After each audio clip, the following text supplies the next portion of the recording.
ঝিনাইদহ এক শৈলকুপা আসনে ধানের শীষে ভোট চেয়ে গণসংযোগ ও নির্বাচন অফিসের উদ্বোধন। ঝিনাইদহ এক শৈলকুপা আসনে বাংলাদেশ জাতীয়তাবাদী দল বিএনপির মনোনীত প্রার্থী সাবেক attorney general advocate Asaduzzaman Asad আজ সকালে গণসংযোগ কার্যক্রম পরিচালনা করেছেন। সকাল থেকে তিনি দলীয় নেতাকর্মীদের সঙ্গে নিয়ে শৈলকুপা উপজেলার স্থানীয় গাড়াগঞ্জ বাস স্ট্যান্ড এলাকায় পথচারী ব্যবসায়ী সহ সকল স্তরের মানুষের সঙ্গে কুশল বিনিময় করেন এবং ধানের শীষে প্রতীকে ভোট প্রার্থনা করেন। গণসংযোগ শেষে গাড়াগঞ্জ বাস স্ট্যান্ডে ধানের শীষের নির্বাচনী অফিসের উদ্বোধন করেন তিনি। এ সময় তিনি বলেন, জনগণের ভোট ও ভালোবাসা নিয়ে বিজয়ী হয়ে এলাকার উন্নয়নে কাজ করতে চাই। এ সময় তার সঙ্গে উপজেলা, জেলা ও স্থানীয় বিএনপির নেতাকর্মী ছাড়াও সাধারণ ভোটারদের উপস্থিতি লক্ষ্য করা যায়।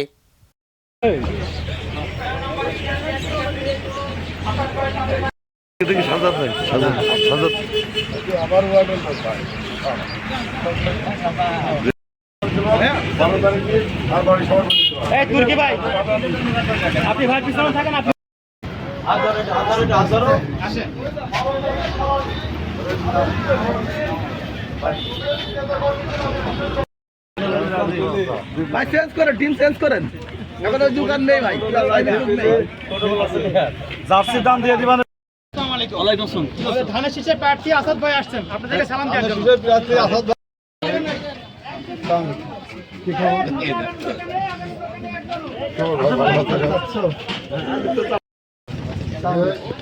না ভিডিও না,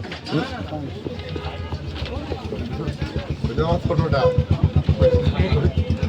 দিল্লু সব কাটবে শু ভাই, আপন ভাই কাটবে।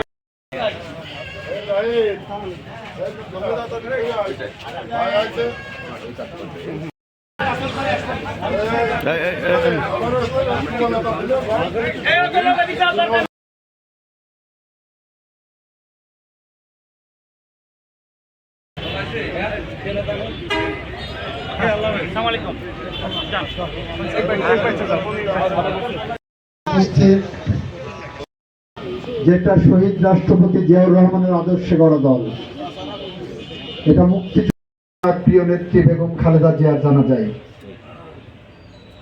মানুষ পরিবারের কাছে, আপনার আত্মীয় স্বজন পরিজনের কাছে, আপনার প্রতিবেশী বেগম খালেদা জিয়ার দল। পৃথিবী জানা যায় সবচেয়ে বেশি লোক হয়েছে, তাদেরকে এক বুক ভালোবাসা দিয়ে বিদায় জানিয়েছেন।